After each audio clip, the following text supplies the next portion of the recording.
Shalom, E comme engrais. Comment tu prépares ta semaine de travail?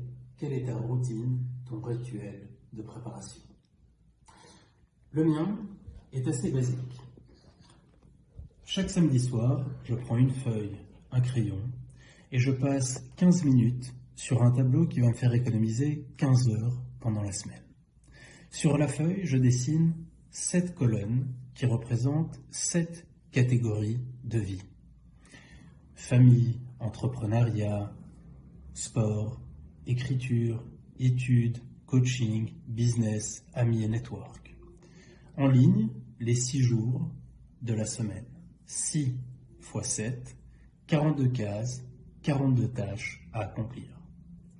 Le plus important, au-dessus de chacune des catégories, j'inscris un objectif mesurable pour la semaine. Par exemple, famille, papa, 6 activités de développement avec les enfants. Business, pas très compliqué, un objectif en termes de chiffre d'affaires récurrent.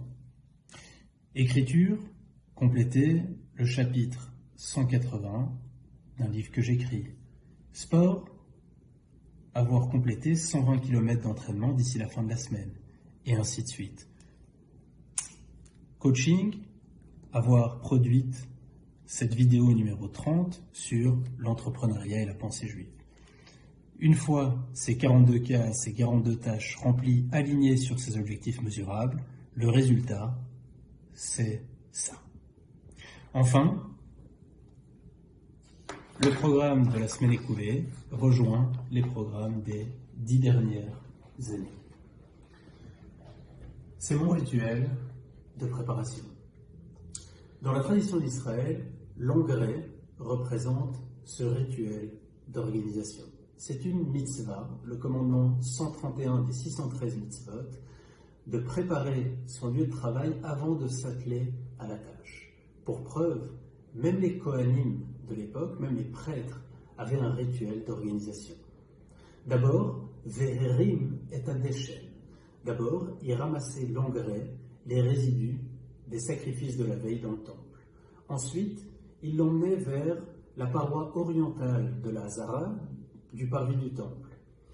Et enfin, ils déversaient cet engrais près de l'escalier du temple.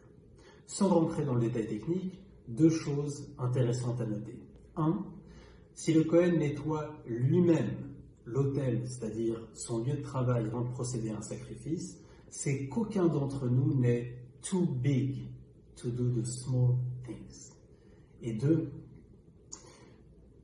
quand on prend son activité au sérieux, on a un rituel structuré, sacré de préparation.